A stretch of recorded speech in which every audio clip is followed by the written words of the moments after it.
And now here's Steve and Michelle. Welcome from the heart of Dripping Springs. We are Mallett and Michelle, hosted by me, Michelle Lewis, and Steve Mallett. Who's not wearing a denim shirt today? You aren't wearing a denim Look shirt, at this. but it's still blue. Can y'all see? It's not denim though. True. I'm very proud of you. This on is that a sense. very nice shirt. Free shirt. Free with purchase. It's free shirt day. Free with purchase. Hey, who are we going to have on the podcast today? I'm going to butcher his last name. We're going to have I'm going to say it, Austin. and then we'll see if I'm right. Okay. It's Austin, which I know that's correct. Sepulveda. And what did I say? Sepulveda. Sepulveda. And I think we got a 50-50 chance of being right. But when Austin comes on, he will tell us which is the correct way. He is the owner of Austin-Art, OSTEN-Art. And he's a muralist, and I guarantee all of the listeners and the people watching on Instagram Live have seen some of his murals in Austin. He's very, very talented. Yeah, I'm excited to have him on, and Yep. he's a painter also, a muralist painter. Yeah, so he does. Looks like all of his paintings are done with airbrush, sort of like kind of like a graffiti artist, but not a graffiti artist. So, got to thank our sponsors today. Could not do the show without all our wonderful sponsors. Let's start off with the first one today. Mallett Integrity Team, real estate. I hear 45 years in the real estate business. They're nice people, I heard. No, I haven't heard that. And She seems cool, though. yeah.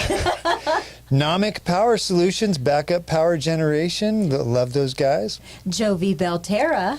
If you're 55 and up and you want to live in a cool place. Not yet. Not yet. I'm there. I've been there. Not yet. And South Star Bank. South Star Bank. Home of the famous rodeo clown, Brent Absolutely. Gibbs. Hey, I hear he's going to be back on at He's some coming point. back on. I think he's going to tell us how to be a famous rodeo clown. I don't know. Maybe he should bring his rodeo clown outfit.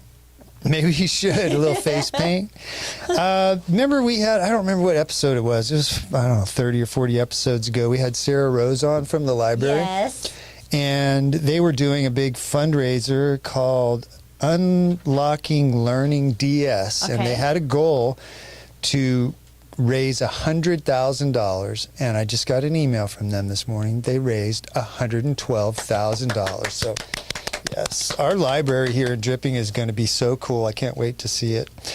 All right, big news in Dripping Springs. Breaking news. Breaking right news. now. This is a game changer for Dripping Springs. I think. You're not kidding. The lawsuit that Save Our Springs. Oh, am I bothering you there with my stack of papers? You are there, touching Michelle? my side of the desk. This is my side of the desk. That's an imaginary line. I can cross that imaginary line. Your side of the desk. Okay, so the Save Our Springs filed a lawsuit back in 2019 to put a stop to the TCEQ, Texas Commission on Environmental Quality, had issued a permit to the city of Dripping Springs for a discharge permit into Onion Creek, which at the time a lot of people were spreading the very false rumor that what was going to happen was sewer was going to come from your toilet and dump right into Dripping Springs. We were going to be drinking poo-poo water. Yes, which is there's nothing like that. It basically allowed the city of Dripping Springs to start selling treated effluent as irrigation. So like Driftwood Golf Course, yes, right? yeah, they obviously right now what they're doing is they're taking potable water, drinkable water, and spraying it out over golf courses and landscape. Calaterra wants to take it. Obviously all the sports fields, the parks can all take that now. So the Save Our Springs actually can ask for another hearing, but the Texas Supreme Court on April 11th decided for the city of Dripping Springs and dismissed this lawsuit. So now the city of Dripping Springs, and Bill Folds has already reached out to us. We're going to try and get him on for a comment. We'll have a special episode. Yeah, episode. that's right. Dun, dun, dun. They've been working on this thing for 12 years, and they've been just stopped. 12 years? Yes, this has been in process for 12 years. So 12 years ago, the city of Dripping Springs identified that they were going to need more sewer capacity and put this plan in place, and then Save Our Springs just threw a giant wrench in there. I was looking back. We had Bill Bunch from Save Our Springs on to talk about this in episode 68. So for our listeners, go back and listen to that one. I thought it was very insightful about where they're coming from, which my 2 cents is they just want to stop everything. They're a very litigious organization. That's pretty much what they do. Their whole thing is let's raise money and go file lawsuits to stop development everywhere we can. Steve, what does this mean for the average person here in Dripping Springs? What, in lay terms, what is run this out for me? So from my real estate point of view, Okay. buy stuff in Dripping Springs right now. Buy property in Dripping Springs because this town, I know we've had problems with traffic and some infrastructure. This town's going to go nuts. We're going to double our sewer capacity here in town. It's just going to open it up for so much more development. The city has a pretty good handle on this as far as what they want in town, but now... So a lot of people don't know this. The HEB expansion that we've all wanted for years and years, do you know why that's been on hold? Because of this? Because they didn't have any sewer capacity. Interesting. So now it's just going to allow some of these things we all want here in town to And we're not going to be drinking poo-poo water, right? Not drinking poo-poo water. Okay. So the court said when they dismissed this that the SOS argument was not supported by science. That it was I don't think they used the word frivolous, but it was basically a frivolous lawsuit. So I bet this is going to set a precedent for other communities, right? So I'm glad you said that. So part of this was there were a lot of cities watching this, and if the Texas Supreme Court had ruled for SOS in this case, it would have dampened a lot of cities in the ability to expand their wastewater treatment plants. So help a brother out. Send some money to Dripping Springs because we did the lawsuit for you. Yeah, that's right. Yeah, there was a bunch of people sending money to save our springs. So, I mean, it's a great thing. The city, I think, they're going to be overrun now probably with people that want to develop things. Hopefully they'll be real smart about it, and I think they have a record of doing that, of being real smart about development. But I'm glad that I own 4 properties in Dripping Springs now. I'm really glad I own those. I might even try and buy more. This town is you're not going to recognize it in 10 years. Will this do you think this will have anything or any standing on the Fitzhugh music venue that they're wanting to open? Is these just probably two not, separate? because they're not on wastewater. That was a separate thing. I don't know if SOS has sued them or not. I'd be surprised if they hadn't. Yeah, I'm sorry. Yeah. But, the second question there, is all this development good or bad? That's a separate conversation. The development is going to come now. Hopefully, TxDOT, Hayes County, City of Dripping Springs recognize we really got to get on top of the infrastructure we need to handle what's coming. But this was a big step. I think this is probably one of the biggest things that's happened in this town in a long time. Wow. Well, buckle up, buddy. Buckle up, Buttercup. Buckle up. So I talked about your shirt, and last week, your brand new shirt. Made in China. Made in China. Made in China.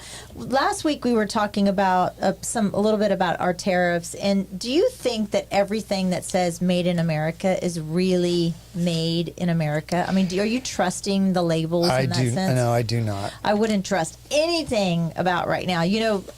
The whole trade drama that's going on, that's unfolding between China and the U.S. and the European Union. You need to say it right, Michelle. China. But it's like a big global economic soap opera that's kind of going on over there. U.S. hit China with these monster tariffs. People are kind of panicking a little bit. China hit back with some more massive tariffs. China hit back, and then China was really, from my understanding, China was worried about all of the inventory that they were going to have, so they went to the European the EU, and they were trying to unload some of this stuff, and they were like, no, because we don't want your stuff flooding our market too. Which drives prices down. Prices down. They were worried about, the quote was, they were worried about Chinese goods flooding the market and tanking local industries, which, what a novel idea. So U.S. is trying to do the same thing. So they also they fired back, and they put tariffs up. I guess it was up to 37%. Honestly, probably this all changes day to day. So, it does. So who knows where we are now? But my favorite part is, let's kind of switch gears a little bit, is China is fighting back, or the China factories where all of these things are coming from are fighting back, and they have gone to my favorite platform, TikTok. No, which is owned by the Chinese government, I guess, in part. Which is owned by, which they can't even have their own TikTok, but they have gone to TikTok, these factories, and they are exposing all of your quote made in America, made in Italy, made in France, made in wherever you're saying they're coming from, and they're calling them out, and they're saying, yeah, you guys are all using the same supply chains. It's all made here in these 3 or 4 or 5 factories here in China. The biggest misconception. the biggest person or country that is doing this is Italy. Really? There are more products that are saying they're being made in Italy, and really what they're doing is they're building this purse. Let's take a Hermes purse for instance, Thought it was or a Birkin, Hermes. or Birkin. Let's take a Birkin. Okay. A Birkin, you can buy a Birkin purse for up to $300,000. Ridiculous. They're very good Jeez. quality. Amazing quality. There's no such thing as that quality doesn't matter that much. This one TikToker took it and he broke it all the way down. Like, okay, so they only use this type of leather. This is like $1,200 US dollars. They use this type of clasp. This is $700, and they started adding it all up. And but at the end of the day, it was $2,500. For this $300,000 purse. For this $300,000. But they're all offender. That was the word I was looking for. The biggest offender is Italy. Okay. And some of the biggest names: Hermes, Dior, Burberry, Gucci, Armani, Dolce & Gabbana, Louis Vuitton.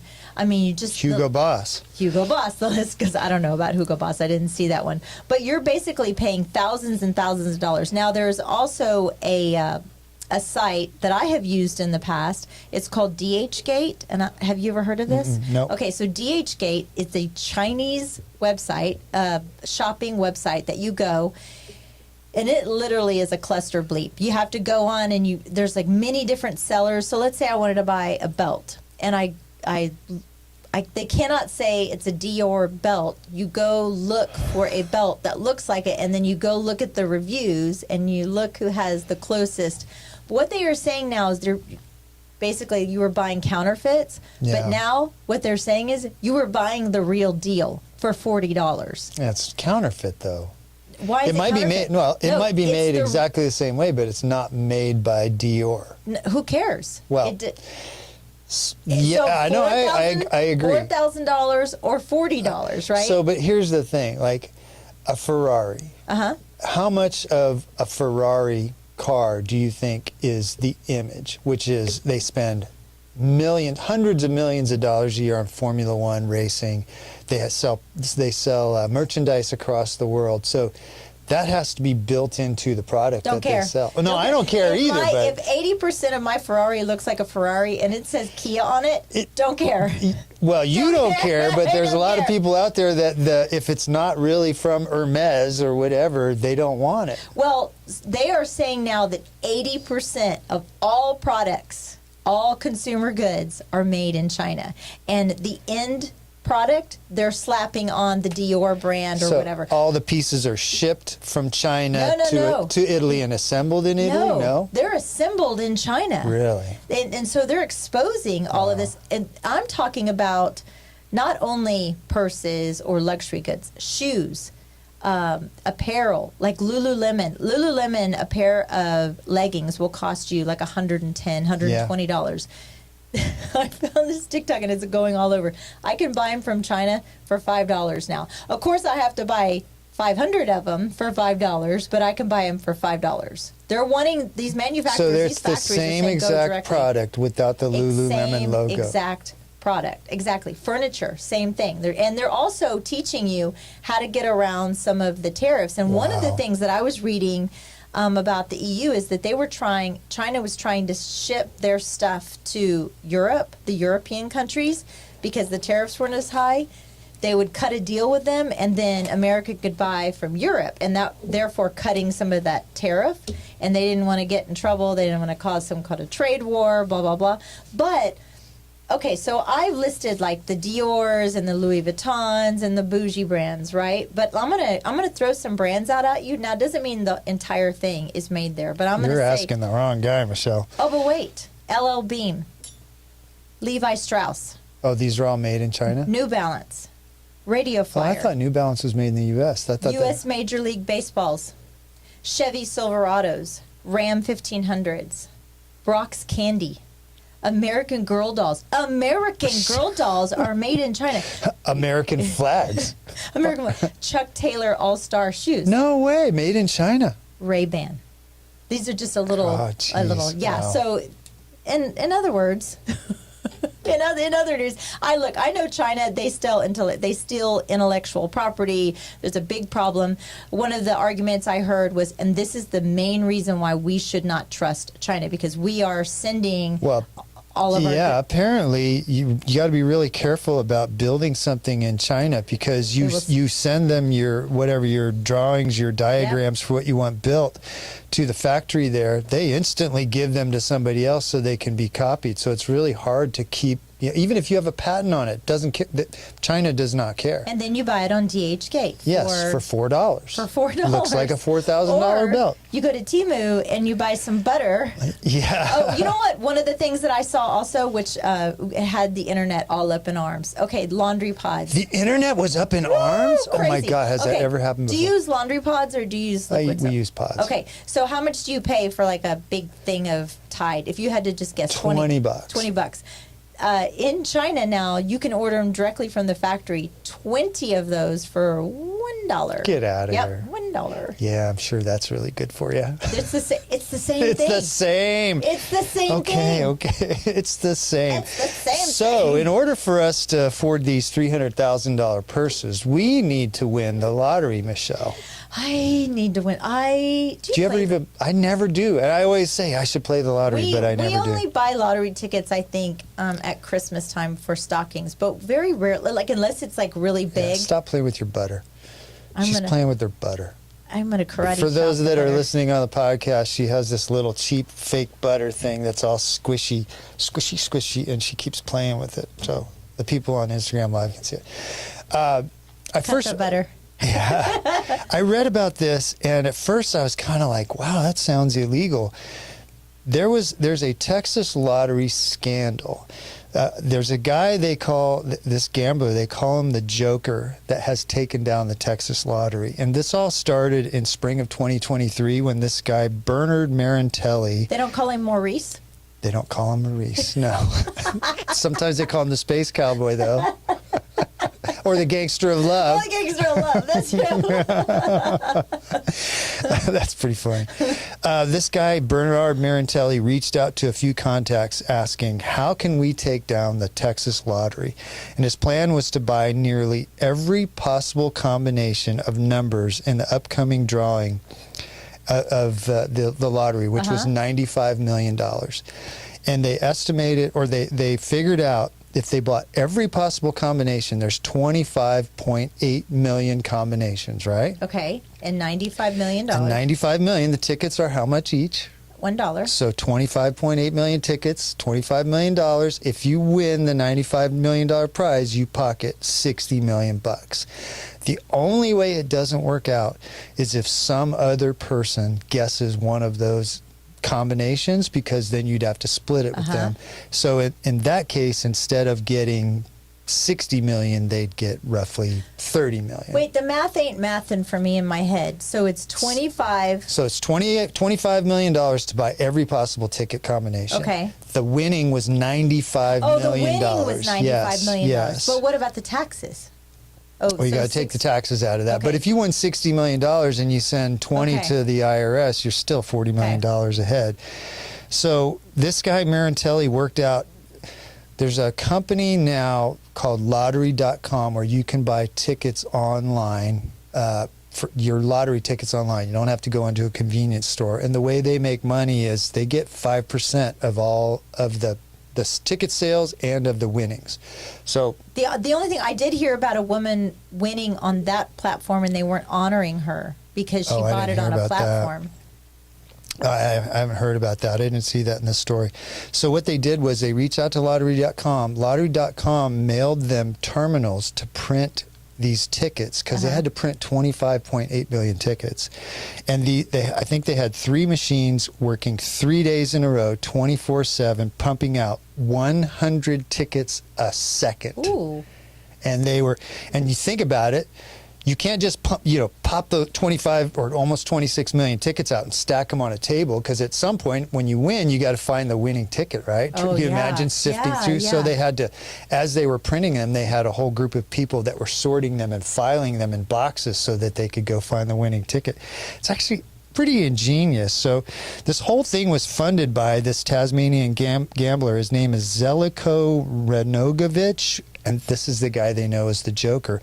He has spent his entire life betting billions of dollars on these types of things. They're estimating he spent over $10 billion in these type of schemes around the world with scratch-offs, lottery tickets. It's like they use sort of Wall Street analytics to figure out how they can game a system and make sure they win. It's kind of crazy. I got a couple of things here I wanted to read from the story. They throw piles of money at it. This is betting an estimated $10 billion annually. This guy bets $10 billion a year. Where's he getting the $25 million from? They're all just like Well, pulling this guy's won money all around the world. This guy, Marantelli's team recruited one such seller, struggling startup, Lottery.com, to help with the logistics, buying and printing of millions of tickets. Like all lotto retailers, it would collect 5% sales commission. So Lottery.com got a couple $100,000. So are they closing him down, the lottery? So it's kind of funny, because when the Attorney General heard about it, he just assumed it was illegal.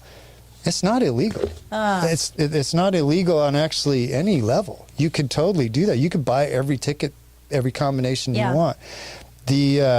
Since this happened, the Lottery Commission has changed the machines where each terminal can only print a certain number of tickets per day. Oh. So it's going to be a little harder doing that going forward. But these guys have moved on to someplace else. They don't care now. They moved on to Illinois.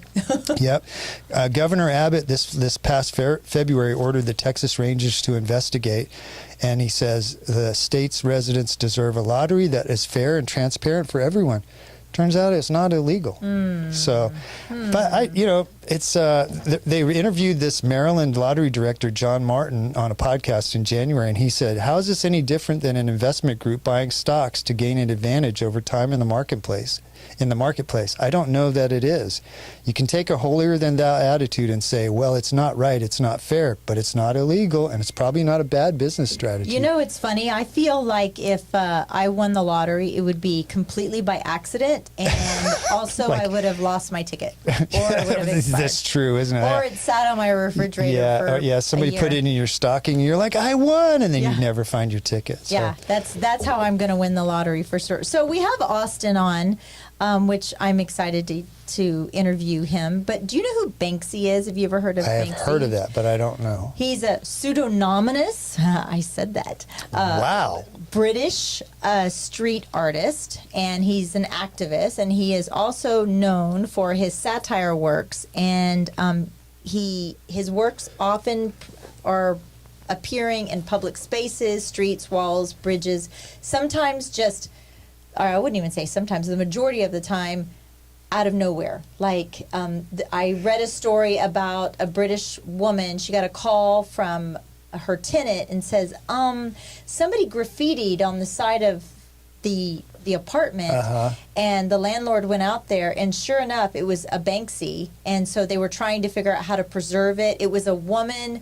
She had a black eye, a frying pan was on the ground, and there was like an old discarded freezer, like an actual freezer. And on the other side of the freezer, you could see her husband's or somebody's feet coming out of the freezer. And so there was like this whole hubbub. But one of his works sold for $25.4 million. How do they sell it if it's on a wall? I think they're just trying to figure out how to preserve. I don't know. I'm honestly don't know. I don't know if they take the wall out. They brick it. I don't know. But he's also done like things on canvas too.